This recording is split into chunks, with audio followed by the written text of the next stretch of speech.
athletes, you are now in the hands of the starter.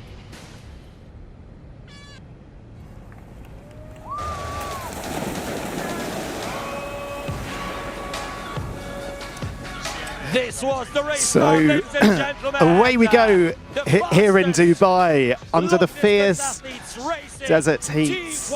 Our athletes are about to endure a world of pain and suffering before we crown our 2025 Dubai champion. Hayden Wilde in the yellow cap, unbeaten so far this year on the T100. He had it all his own way, but be in no doubt the rest of the pack are hunting him down. Mika Nut, 2 second places this year. This has to be the day that he takes the top step to contend in Qatar. They're being directed by the marshal there. You can just see him trying to, I'm trying to work out who that is, but whoever it is has just gone right into the lead. That's was Morgan Pearson quicker way around to do it. Yeah, so it is. Look at him, and we've heard that he's in great shape. You know, he is heading for probably his one weak link, and he's going to try and make sure that he's out first on this very technical first section, as we see someone dropping their cap and going back and making sure they don't get a penalty. I think that was Willy Hirsch. And we are on with Martin Van Riel, defending Dubai champion. But they will have quite a way until they can mount their bikes and then start going through this technical first bit. You can see it's quite bumpy, isn't it? It's not smooth, as you said, Jan. It's carpet on sand. You don't need to be an expert to work out, but that's quite a challenging. As that was a big bump there. But here we go. This is Mika Nut at the front of the second group. Hayden Wilde just behind, and Hayden Wilde there, Jan, he's just racing in his tri-suit. No swim skin for him. Yeah, and this will be interesting. You see some athletes here making sure they get the sand off their feet, running through those tubs. But Hayden Wilde just playing it cool. He's sitting on the feet of Mika Nut, making sure he loses as little energy as possible. And he has got a quick transition, and he is somebody who's not afraid of riding by himself. He is confident he can close that gap because he is a complete athlete.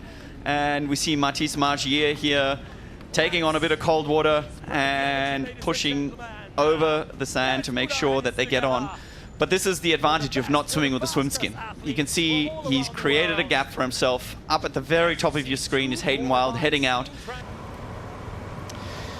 So Sam Dickinson was in front, but Martin Van Riel has just taken the lead here in Dubai. As we see Willy Hirsch here being past Mika Nut, coming around that corner. This is where the ideal racing line sort of almost gets in the way. But Mika is definitely making sure that Mathis doesn't head up the road without him. Hayden is now comfortably sitting in that front pack. Yeah, it didn't take long, did it, for him to catch up, and it's tight at the front there, and it'll be interesting to see what Hayden does now. His tactic is just overtake, and he's picking them off here one by one. Next up, Sam Dickinson, as Mathis Margier goes down the inside there of Vincent Louis. And it's all quite congested. Athletes have got to be careful at this point. You can see Hayden gesturing there, one ahead of the other, but from this angle they look very, very close indeed, and this will give us a much better look. And that's Hayden Wilde, who's already caught up to Martin Van Riel, and maybe some words exchanged between the two of them. Looks like Martin Van Riel as well has lost his visor. We've got some images. Okay, and I saw this. Vincent Louis was actually pointing to this, and I thought it looked like a bottle, but it didn't. So this is the visor that he's lost somewhere out on the course. Again, totally unintentional. You wouldn't want to ride over it. I mean, it's a fairly sharp piece of plastic. I wonder if that's what Hayden was gesturing towards one of the officials about, and just trying to point it out and say that needs to be picked up, because imagine a bike wheel going over that would only end one way. It's hot, but it's dry, and it's just a very, very different kind of challenge. Yeah, it certainly is.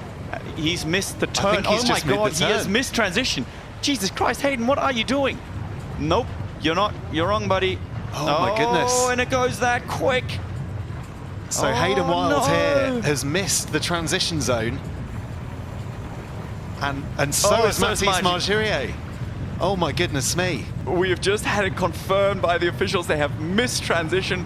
Well, nothing like an extra 8K on the bike. Trust Hayden to do it. Surely, Jan, surely this has put their race completely to bed. I mean, how are they going to come back from this deficit? I honestly don't get it, because they've got their power meters in front of them, and I mean, of course, it depends on your data fields. Oh, Martin Van Riel as well. He's missed that opportunity. Come on, Mika, concentrate. Concentrate. Key Have you doing it? Is Mickey Newt going to come into transition here? Yeah, he's slowing down. He is. Wow. So Mickey Newt here, Sam Dickinson as well, in absolute pole position in this race. I don't think they'll know what's happened. No, of course not. They're not going to see any bikes, and they're going to be like, look, he's looking around. He's like, what is going on? Because he's not seeing any bikes. So he'll be asking the question. He'll be asking everyone. Oh, this is gold. T100 never shy of some drama as it puts the socks on, an unexpected lead. It almost looks like he suddenly picked up an urgency, because technically the front runners, they wouldn't be disqualified. It's not like you're doing a lap too short. Yeah. I don't know the rule scenario in this case, but I know historically, at least, that the Super League tried, they didn't get disqualified for it. And all of a sudden, Mika Newt is out there, and he now has a realistic chance of winning. But he's got Sam Dickinson to roll through, and these guys are now leading the race. So the next question really becomes, who else is in transition? Gregory Barnaby, Jonas Schomburg. We'll find out as soon as we can exactly what's happened. But right now, Sam Dickinson out in front and looking very, very good for it. And Hayden is now going to put on his shoes, and we're going to see his run. You can see Sam Dickinson there. He's exactly 2 kilometers behind. Oh my goodness. And we talked about this in the briefing. What happens if these athletes are actually allowed to run together now? Because technically, they're not allowed to run together, which I don't think they would. But this is the moment that Hayden Wilde knows he has stuffed this up well and truly. And how much of a run has he got? I mean, 2Ks at their pace, that's 7 minutes that he's got to run faster. Well, probably, no, not 7 minutes, a lot less than that. 6:20 in Hayden's terms, but he's got to put on his shoes. If you want a challenge, Hayden, this is probably your biggest challenge of your career to date. He's putting the ice down the front of his tri-suit. Very important, despite everything that's gone on. He needs to keep it cool. And he needs to, as well as Martin Van Riel, Mathis Margirier, you can just see there the 18 kilometers at the end. No, he still doesn't believe it. He still doesn't know. He's stuffed it up. He's asking what's going on. Well, funny enough, we can see Sam up the road. He's got to close this gap and then a whole lap. If the field isn't able to test Hayden Wilde's limits, he himself has just done it by this mistake. He still can't believe it.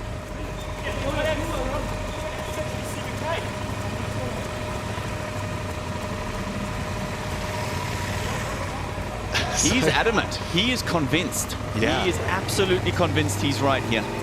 I wonder if any words are going to be exchanged here between them. We did not. We're at 76K. Yes. So was I. So you had one lap.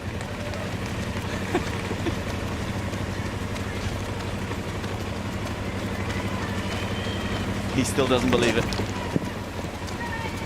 He's convinced, you're right, Jan, isn't he? He's absolutely convinced. I mean, such is the presence of Hayden Wilde. If you're Sam there and you're hearing him say that, are you worried? Is now Sam starting to doubt himself? This is such a pivotal moment for either of these guys. They're coming so close to winning the biggest race of their life, and right now we have a dream being taken from one, and we have the lead going to Morgan Pearson. I mean, these two guys are going to be battling hard for this, but this means so much more than just the pass. That's the move, isn't it? Quite aggressive coming through there. We can see Mika almost having to take a different step. He's going wider here to take a better line. This is what we signed up for. Morgan Pearson out in front. These hills, these short inclines are going to be ever more painful as we near the end of this race. happy, but right now, is that a smile I'm sensing on those lips just for a little bit? He must be pumped. It's a smile grimace, I think. I think it's equal measures smile, equal measures grimace from what I can see there from Morgan Pearson. But he is right now in front of this race. The pinnacle of what he has achieved so far, and he will well and truly savor this. It is a great piece of work that he's put together here for, you know, for him, what would have been the perfect race. And you can only race the race that you're given. Of course, there are mitigating circumstances. The fact that the top three all did an extra lap of the bike course. But I don't think Morgan Pearson is going to be worried about that. When he stands on the top step of the podium, he's won the race fair and square. Yeah, absolutely. I mean, that is the one thing. Oh, Morgan Pearson. No. Mika Noot, no, buddy, you have not won this race. Oh my God, the drama keeps going. Mika Noot, buddy, keep... What is going on here? We're trying to work this out. Oh my goodness. Has Morgan Pearson now counted wrong as well? Mika Noot has... 307? Is that... We're still just trying to work out exactly what's happened here. Vincent Louis, and he's also convinced he's finished. Louis. Oh my God, is this... Comes home. Yep. They don't know what's going on, but these guys are congratulating each other. He's come home in second spot. Yep. Wow.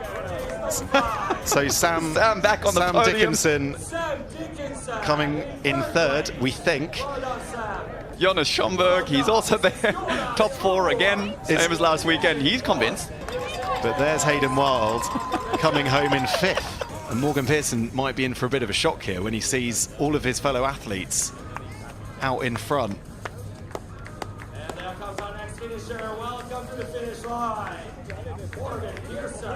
Welcome, Morgan.